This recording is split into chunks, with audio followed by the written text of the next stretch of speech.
तो राठी जी याद रख लीजिए, अगर जर्मनी के अंदर हुए हमले का जिम्मेदार मुसलमान है और आप किताब को मान रहे हैं कि कुरान से इंस्पायर होकर के वहां के मुसलमानों ने जर्मनी के अंदर हमले किए कि जिसका जिम्मेदार कुरान हुआ, तो हिंदुस्तान के अंदर हो रहे रात दिन हमलों के ऊपर कहीं मुसलमानों की लीचिंग कर दी जाती है, तो कहीं गाय के नाम पर, तो कहीं जय श्री राम के नाम पर, तो कहीं मंदिर के नाम पर, तो कहीं मस्जिद के नाम पर मारा जाता है। तो बताइए कि उनका धर्म क्या है और वो किस किताब से इंस्पायर होकर के मुसलमानों को मार रहे हैं, वो किस धर्म से ताल्लुक रखते हैं, ये भी आपको बताना चाहिए था। अस्सलामु अलैकुम वरहमतुल्लाहि वबरकातुहू। ये चेहरा देख रहे हैं आप, जानते हैं, पहचानते हैं, पूरी दुनिया के अंदर ये चेहरा बड़ा ही चर्चित है। हर रोज अगर ये बंदा पूरे दिन में अगर एक वीडियो भी डाल दे तो 10 से 15 मिलियन व्यूज इसके वीडियो के ऊपर आ जाते हैं। लेकिन आजकल ये चेहरा बड़ा ही चर्चित है। चर्चित इसलिए नहीं कि ये शख्स जो है बीजेपी के IT सेल की और बीजेपी की नकली जो है धर्म की राजनीति को ये एक्सपोज कर रहा है, बल्कि चर्चित इसलिए है कि ये शख्स ने 2016 का एक वीडियो, इसका एक ट्वीट एक्स के ऊपर वायरल होता है। वायरल करने वाले कोई और नहीं बल्कि इसी के धर्म के लोग हैं जिन्होंने आज उस ट्वीट को वायरल किया, और वायरल करने के बाद में उस ट्वीट को लेकर मुसलमानों से कुछ सवाल किए। मुसलमानों को भी वो सवाल सुनने चाहिए और धौरब राठी ने क्या कहा था वो भी उनको जो है समझना चाहिए। धौरब राठी आज मुसलमानों का मसीहा बना हुआ है और सबसे ज्यादा इसको वायरल करने में, सबसे ज्यादा इसको लोगों तक पहुंचाने में किसी का हाथ रहा है तो वो मुस्लिम कम्युनिटी का है। लेकिन मुसलमान का अपना अतीत भूल जाते हैं, इनके साथ में पिछले पहले क्या हुआ था ये उसकी परवाह नहीं करते, अब क्या हो रहा है उसकी परवाह करते हैं। 2016 का वो ट्वीट जो वायरल हुआ, पहले आप उसको देख लीजिए, ये आपकी स्क्रीन पर है। ये इंग्लिश में है लेकिन मैं आपको इसका हिंदी में अनुवाद कर कर बताता हूं। इसके साथ में एक ट्वीट और है वो भी आपको बताऊंगा।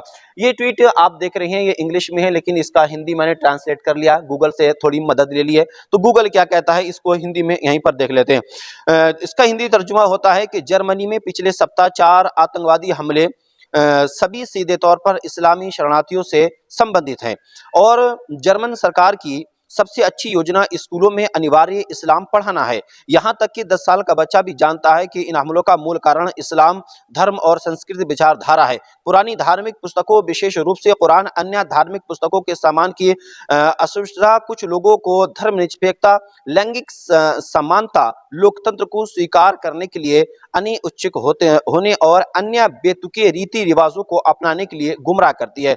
मैं इस पर एक वीडियो पर काम कर रहा हूं। प्रत्येक यूरोपीय को अपनी सरकार के खिलाफ बोलने के लिए इसे जानना आवश्यक है, अन्यथा ये दुनिया के लोग सबसे प्रगतिशील देश को नष्ट कर देंगे। आप सुझाव कमेंट में दें, ये लोगों से पूछ रहा है।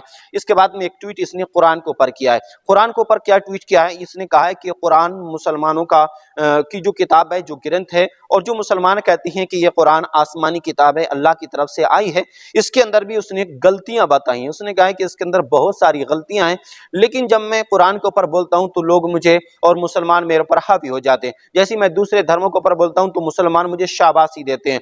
क्यों? क्योंकि ये जानते हैं कि हमको वायरल करने वाले कोई और नहीं बल्कि मुसलमान है। इसने कुरान के ऊपर क्या कहा था, पहले आप वो ट्वीट भी देख लीजिए, उसके बाद में मैं इसको इस ट्वीट का इसके जवाब देता हूं कि ये शख्स ने जिस तरीके से मुसलमानों के खिलाफ बोलने और मुसलमानों के खिलाफ किस तरीके से एक नफरतबाजी का बयान दिया है। जो इस शख्स जो कुरान के ऊपर इसने बयान दिया है वो ट्वीट ये भी आपकी स्क्रीन पर है, इसका भी हिंदी अनुवाद कर दिया गया है ताकि आप उसको अच्छे से समझ लें। ये ट्वीट है इसका 2017 का 29 जुलाई का। इसमें कहता है कि जब मैं गौमूत्र, गाय, एम्बुलेंस, हिंदू मान्यताओं आदि की आलोचना करता हूं और मजाक उड़ाता हूं तो कुछ मुसलमान ताली बजाते हैं और आनंद लेते हैं और हंसते हैं, लेकिन जब उनके धर्म की बात आती है तो वो सब कुछ इतना सही होता है कि बेतुके अतार्किक बयान देकर ये साबित करने की कोशिश करेंगे कि कुरान में हर एक कथन वैज्ञानिक और तार्किक कैसे है। जागो, हर पवित्र ग्रंथ में कुछ गलत और अवैज्ञानिक बातें लिखी होती हैं। आपका धर्म कोई खास नहीं है, किसी भी चीज, यहाँ तक के किताब पर भी अंधविश्वास खतरनाक है। कुछ हिंदुओं के साथ भी ऐसा ही है जो ये साबित करने की कड़ी मेहनत करते हैं कि उनका हर एक अनुष्ठान और विश्वास कितना तार्किक और वैज्ञानिक, मूर्तियों को दूध पिलाने से लेकर कान छिदवाने तक। यानी कि ये कहना ये चाहता है कि कुरान के अंदर जो बातें हैं जिनको आप सच मान रहे हैं, ये बातें सारी की सारी बातें सच नहीं है। इसके अंदर कुछ बातें ऐसी हैं कि जिनको आप इधर उधर से लेकर के जो गलत हैं और उनको पर अमल नहीं करना चाहिए। यानी कि कहता है कि जागो, हर पवित्र ग्रंथ में कुछ गलत और अवैज्ञानिक बातें लिखी होती हैं। जो इसकी समझ में नहीं आती हैं उसको ये अवैज्ञानिक कहता है, जो इसकी समझ में आ जाती हैं वो उसको ये ज्ञानिक बातें कहता है। कितना बड़ा है दुनिया के अंदर, माना कि तुझे लोग जानते हैं और अच्छी तरीके से तेरी एक पहचान भी बनी हुई है, लोग तुझे सुनना भी पसंद करते हैं, इतना भी तुझे आगे नहीं बढ़ना चाहिए कि तू एक आसमानी किताब के ऊपर इस तरीके का इल्जाम लगाए। पहले ट्वीट का जवाब मैं इसको देता हूं, जो पहला ट्वीट था, पहले ट्वीट के अंदर इसने क्या कहा था कि जर्मनी के अंदर जो हमला हुआ वो मुसलमानों की बुनियाद पर और कुरान की बुनियाद पर हमला हुआ। अगर ये कुरान की तालीम जर्मनी ना देता तो इस तरीके के हमले जो है जर्मनी के अंदर नहीं होते। तो धौरा बराठी से एक सवाल है, ज्यादा कुछ नहीं, अगर जर्मनी के अंदर जो हमला हुआ उसका जिम्मेदार मुसलमान है, जर्मनी के अंदर जो हमला हुआ उसका जिम्मेदार मुसलमान, और तू कुरान को बताता है, तो मैं तुझे लिस्ट देता हूं और अगर तेरे अंदर हिम्मत है तो फिर इस लिस्ट का भी जवाब दे दे। ये लिस्ट मैं तेरे सामने रखता हूं। इस लिस्ट के अंदर क्या है, सारी कहानियां हैं, जाकर के गूगल के ऊपर तू भी सर्च कर सकता है और तुझे सर्च करने की जरूरत भी नहीं है। लेकिन यहाँ क्या है, ये क्या है, क्या जय श्री राम ना बोलने पर हुई खालिक की हत्या, झारखंड में भीड़ ने मुसलमान युवक को पीट पीट कर की हत्या, जय श्री राम का नारा भी लगवाया। कैब ड्राइवर हत्या बेटे का आरोप, जय श्री राम ना बोलने पर क्या मर्डर।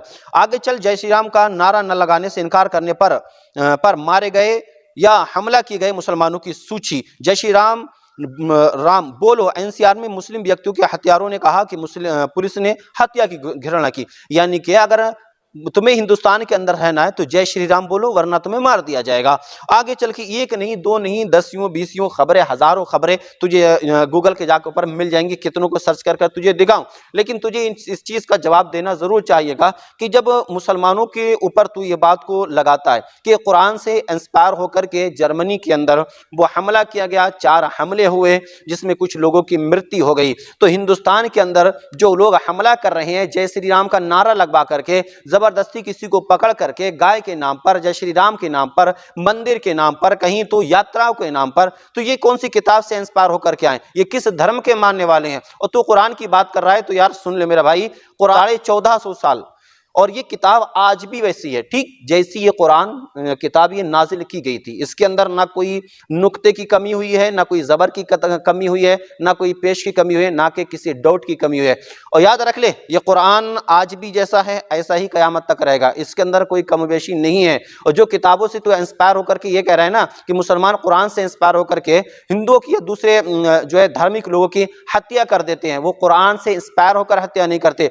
अगर वो कुरान से इंस्पायर होते या कुरान को उन्होंने पढ़ा होता, कुरान को समझा होता, तो शायद वो हत्या नहीं बल्कि सीने से लगाते।